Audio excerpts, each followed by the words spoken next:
Bonjour, bonjour et bienvenue sur le plateau de Batijournal TV. Nous sommes toujours à Batimat et les prix du PNCB viennent d'être remis et j'ai la chance d'avoir avec moi deux des acteurs de la remise de ces prix. Pour en parler avec moi, Cédric Ramière. Cédric, bonjour. Vous êtes architecte. Bonjour. Coco Architecture. Coco Architecture, c'est quoi? Oui, alors c'est une agence d'architecture qui est installée dans les milieux ruraux. On est installé en Dordogne, le siège, et puis on a aussi deux autres agences en Aveyron et dans la Drôme, voilà, avec une petite équipe de 25 personnes qui travaillent dans ces milieux-là. J'imagine que vous vous intéressez un peu au bois. Et exactement, c'est un des matériaux qui nous intéresse depuis le début, puisque j'ai la chance d'avoir installé mon agence avec ma femme, qui est aussi architecte et originaire d'Autriche, un pays qui met en avant le bois depuis des années. Depuis longtemps. Voilà. Et là, vous étiez le président du prix national de la construction bois 2024. Tout à fait. Étant lauréat l'année président dernière, du jury. Voilà. L'année dernière, j'ai eu l'honneur d'être lauréat du prix national construction bois 2023 avec un projet de réhabilitation d'une grange en Périgord, en gîte rural. Voilà. À côté de vous, Jean-Marc Meyer. Jean-Marc, bonjour. Bonjour. Jean-Marc, vous êtes le président de Fibois Nouvelle-Aquitaine, mais vous êtes aussi depuis un petit moment, 2 mois, 3 mois 3 mois. Depuis 3 mois, président de Fibois France. Et vous avez aussi une activité évidemment dans le bois où vous vous intéressez, si j'ai bien compris, beaucoup au parquet et à l'industrie. Oui, j'ai vraiment une appétence pour le monde du parquet, plutôt avec une vision de création industrielle. Création industrielle.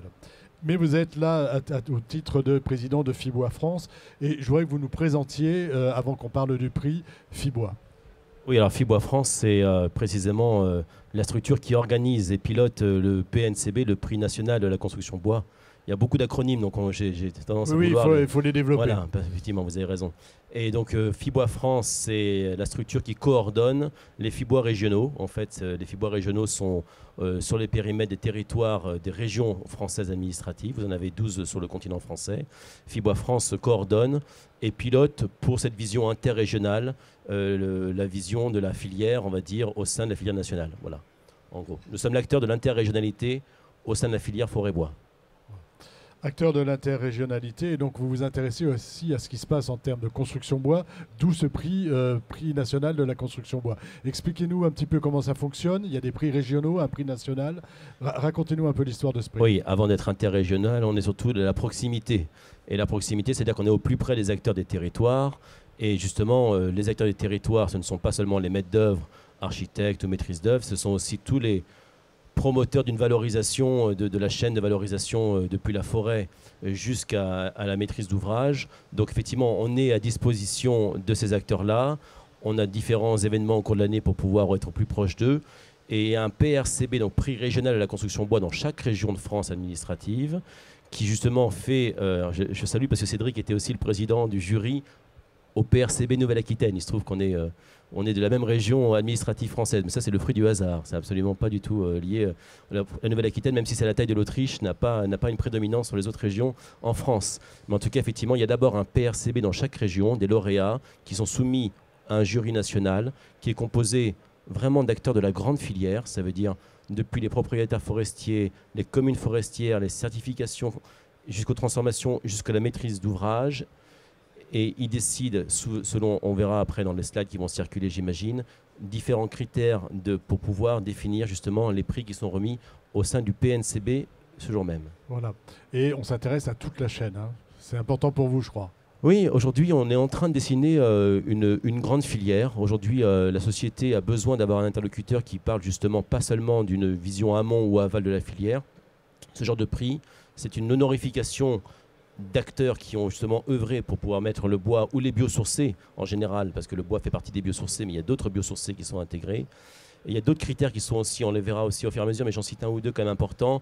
Les bois gérés durablement, les bois évidemment certifiés bois de France, mais on a aussi effectivement une appétence pour le réemploi, pour le recyclage aussi. Et donc effectivement, vous avez raison, on retrouve cette strate au niveau régional et au niveau national.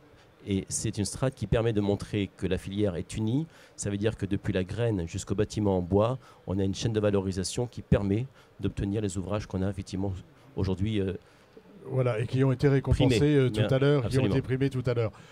Avant de rentrer un petit peu dans le détail, on va aller faire défiler, vous allez nous expliquer un petit peu de quoi il s'agit, mais votre impression générale sur le prix de cette année et sur qu'est-ce qu'il en ressort, on va dire, et comment ont été les débats du jury. Tout d'abord, je dois noter que ce prix national construction bois est accompagné par le prix régional construction bois, nous aide, nous, en tant qu'architectes, à mettre en avant notre projet. Je pense aussi aux maîtres d'ouvrage, aux entreprises.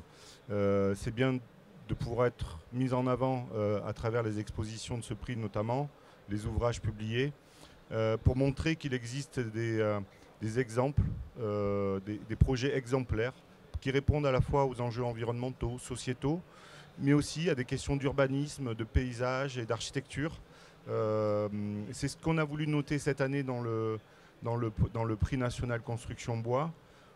Le bois a tout un tas d'atouts, mais souvent on connaît les vrais atouts sur l'environnement et sur la décarbonation, mais on peut faire face à des maîtres d'ouvrage qui peuvent être un peu frileux pour aller vers le bois. Donc, parce que voilà, on a encore besoin de faire connaître, on a encore besoin de dire regardez ce que l'on fait, ce que fait toute la filière et ce que l'on fait avec le bois, ce qu'on peut faire avec architectes et entreprises. Exactement. Oui, j'ai un élément marquant, vous soulignez, parce que ta consoeur de l'Ordre des architectes a souligné un point extrêmement important, c'est qu'elle a demandé à ses confrères et ses consoeurs de s'interroger à la gestion forestière. Donc ça, c'est vraiment, là on fait filière, c'est que quand les architectes sont en train de réfléchir qu'il faut intégrer la gestion forestière dans cette capacité de valoriser la filière, on a gagné un pari là. Voilà, on a franchi un palier.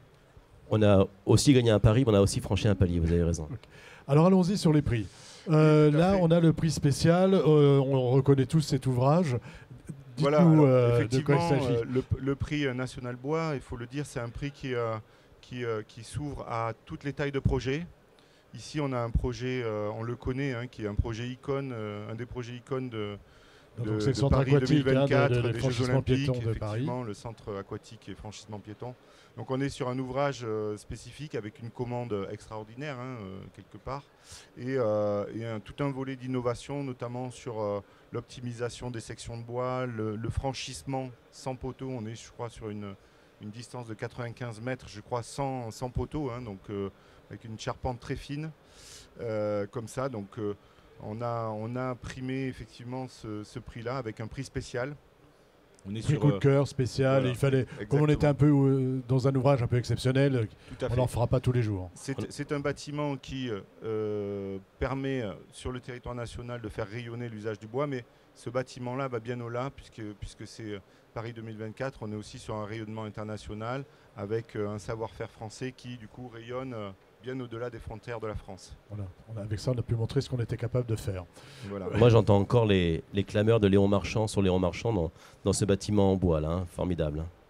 Alors, on y va. Le prix suivant, aménagement extérieur. Voilà, ça c'est un très joli petit projet de halle de marché. On voit bien les différentes échelles de projet là. Tout d'un coup, on passe dans un bâtiment, plutôt une infrastructure urbaine presque, où les usages sont très importants. C'est des bâtiments qui créent des centralités dans les villages. Et là, on est sur un projet qui s'intègre parfaitement dans le tissu d'un petit village rural, avec un bois qui, on le voit, commence à se patiner et à prendre presque la couleur des tuiles ou des pierres du village, quoi. Donc on voit que la patine naturelle du bois, ici, est un élément qui permet petit à petit à l'ouvrage bois de s'intégrer dans un tissu existant, quoi. On va voir le prix suivant. Là, nous sommes en aménagement intérieur et c'est la maison de la nature, l'usine. Tout à fait, là, donc c'est la réhabilitation d'un lieu qui existait, qui était une déchetterie ou une usine de traitement de déchets, et qui a été réhabilité en maison de la nature, donc c'est presque un comble. Oui, on est sur le cercle. Voilà, on est sur le cercle. Et du coup, on voit le bois qui prend différentes formes pour donner toute la chaleur. On a un magnifique ouvrage escalier qui vient prendre place dans une trémie d'un ancien silo et qui vient donner toute une sculpture comme ça, qui vient offrir une sculpture dans la verticalité du bâtiment. On est sur des bâtiments qui utilisent beaucoup les matériaux existants, issus de la démolition. On les a recyclés pour faire des chapes, des dalles, des choses comme ça. On est sur des bois locaux, voilà, où on a on coche beaucoup de cases, on va dire. On coche beaucoup de cases, ouais, on coche beaucoup de cases. Le suivant, c'est réhabiliter un logement, donc transformation d'une ancienne ferme en 2 foyers d'habitation. Oui, là, qu'est-ce qui a plu au jury, là? C'est toute la démarche en fait d'un architecte qui a créé un bâtiment en bois dans une région où il existe très peu de bâtiments bois traditionnels mais aussi contemporains. Et donc du coup c'est un architecte qui s'est battu pour pouvoir faire exister cette Il faut réhabilitation. encore se battre auprès de qui? Enfin, des pouvoirs publics, de la région Des fois c'est les communes qui n'ont pas l'habitude de voir ce matériau-là arriver. Pourtant, c'est un matériau qui offre des arguments de prix dans la guerre pour la décarbonation aussi. Il a des avantages et du coup, aujourd'hui, il est facile à mettre en œuvre. Il a des vrais arguments. Et pour une réhabilitation où il s'agit de faire une extension finalement sur une ancienne ruine d'une grange, on voit que là, la légèreté a été un argument. Et que du coup, on voit un projet très réussi. Ce maître d'ouvrage là, qui est aussi par ailleurs architecte, c'est-à-dire que c'est l'architecte qui a construit sa propre maison, voilà. Lui effectivement a eu du mal à faire accepter ce projet-là à l'ABF et à la commune, voilà. Mais on espère que le prix va lui permettre de valoriser son choix. Voilà. Le prix suivant. Ouais. Là, on réhabilite un logement, petite maison noire. Oui, tout à fait. Alors ça, c'est une maison, c'est une très petite maison. Donc encore une fois, on est sur des petits projets. Voilà, c'est ça. On a des échelles vraiment très différentes. 80 mètres carrés, une maison qui s'intègre dans une petite bout de forêt en Périgord. On est sur une maison qui fait un clin d'œil à l'architecture agricole vernaculaire qu'on connaît dans nos régions, les hangars à tabac, qui étaient des bâtiments très simples, très tramés, qui offraient une certaine élégance, tout en noir aussi. Du coup, c'est à la fois une architecture écolo, mais aussi une architecture qui fait un clin d'œil à ce patrimoine-là. Voilà, et qui s'intègre là dans sa région, tout en étant très contemporaine. On peut souligner sur ce projet-là, parce qu'on a eu à le traiter au niveau régional, je me permets, qu'il a effectivement épousé aussi son écosystème. Très intéressant, parce qu'il n'y a pas eu vraiment d'empiètement sur la forêt. Il y a vraiment eu une adaptation par rapport à l'écosystème existant. Oui. Notamment par rapport à l'éclairage ou la source du vent, des choses comme ça. Ouais. Et on avait noté aussi que l'architecture bois, c'est une architecture très légère qui peut donc se poser sur des pilotis et du coup, elle permet une adaptation à la topographie. On voit ici que le terrain n'a pas été remodelé en fait. On n'est pas allé creuser, on n'est pas allé en douceur dans la topographie existante. Ouais. Projet suivant, habiter ensemble, la Tuile à Paris. Oui, là aussi, c'est un magnifique exemple d'utilisation du bois. On est sur un site très très contraint, dans un tissu urbain très dense, où effectivement il est très difficile d'intervenir. On avait un bâtiment existant en rez-de-chaussée, et en fait, l'architecte a proposé de faire une extension en bois pour faire du logement collectif. C'était un choix judicieux, puisqu'on sait qu'en bois on peut préfabriquer, notamment. Donc beaucoup de la phase chantier sur un chantier bois se passe en atelier et ensuite avec des engins de levage, c'est un matériau qui reste léger, on peut très facilement le mettre en place.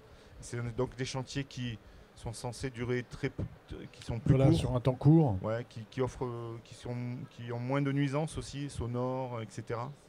Et donc du coup, il y a tout un avantage à venir créer dans ce type de dents creuses des extensions ou des bâtiments en bois. Voilà, c'est là que le bois trouve toute sa place. Ouais.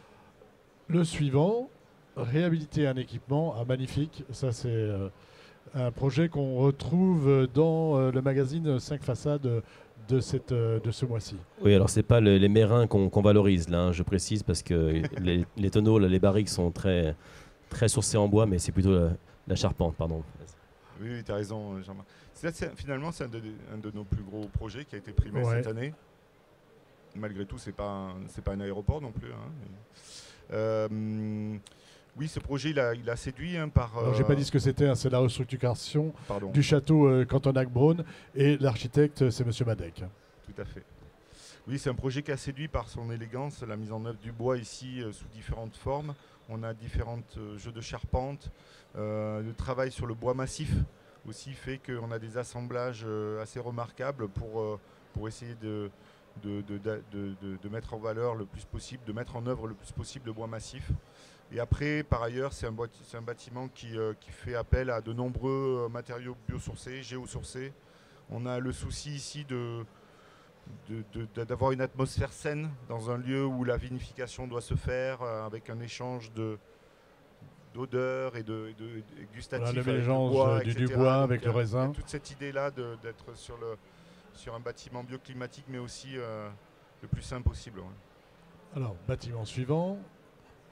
Travailler, accueillir. Et là, nous sommes dans une maison médicale pluridisciplinaire dans les Alpes. Oui, là, c'était un projet assez élégant, très simple, très sobre, avec des détails bien réalisés. On a rencontré tout à l'heure l'architecte, qui est une architecte qui travaille toute seule dans son atelier à Briançon. Et oui, on a noté l'élégance et la justesse de ce projet-là dans le contexte montagnard, voilà, tout simplement. Est-ce qu'on a encore un prix? Apprendre et se divertir, bien sûr. Avant de travailler, il faut apprendre. Donc, espace sport et nature à Sorèze et Revel. Dites-nous tout. Oui, alors là, c'est un projet qui s'intègre à la lisière avec la forêt. On est sur un bâtiment qui offre à la fois des parties closes et couvertes, donc abritées, mais aussi des espaces tampons entre le dedans et le dehors. On a ce jeu de structures comme ça qui rentre en mimétisme et qui communie avec la forêt. Donc quelque part le bois mis en œuvre communie avec ses parents. Voilà. Le projet suivant. C'est un très beau projet, ouais. Il n'y en a plus. On est arrivé à la fin. Alors, juste pour dire que tous ces projets ont été regroupés dans un petit ouvrage pour le prix national construction bois. C'est un ouvrage que vous allez distribuer, si j'ai bien compris, sur tous les événements, on va dire bois, bois construction, et qui sera disponible à partir de demain en téléchargement sur le site de Fibois, c'est ça? Oui, entre autres, et sur différents sites de filières, mais effectivement sur le site de Fibois notamment. Notamment. Juste avant de terminer, merci de nous avoir fait en direct ces petits commentaires. Avant de terminer, Jean-Marc, je voudrais que vous nous parliez de vos objectifs en étant aujourd'hui le nouveau président de Fibois. Qu'est-ce que vous voulez apporter quelle va être votre patte, on va dire? Je vais essayer de rebondir sur le prix de la construction pour faire le lien avec votre question, sinon ça n'aurait pas vraiment de sens. Mais effectivement, aujourd'hui, c'est vraiment de faire filière. Je pense que tout le monde aujourd'hui est à peu près conscient qu'il faut vraiment réussir à répondre aux invectives de la société avec une phase de réenchantement que notre filière peut s'enorgueillir d'avoir. Nous sommes quand même une filière, effectivement, tu citais les cultures biosourcées à proximité, le réemploi, les bois de massif, la capacité, et ça, c'est un travail que vous avez pu relayer plusieurs fois dans les travaux de la RSO, l'utilité sociétale de la filière, de travailler sur 3 piliers, répondre aux besoins des hommes et des femmes d'aujourd'hui et de demain, protéger et régénérer le vivant et faire face au dérèglement climatique. Nous sommes la filière avec l'économie bleue, les océans. Nous sommes la filière qui est la meilleure réponse, et d'ailleurs pour ça que souvent on nous interpelle, la meilleure réponse au dérèglement climatique, donc à la consommation mondiale actuelle. Donc nous, Fibois, et je réponds à votre question par ce biais, nous sommes ni plus ni moins, et c'est déjà beaucoup,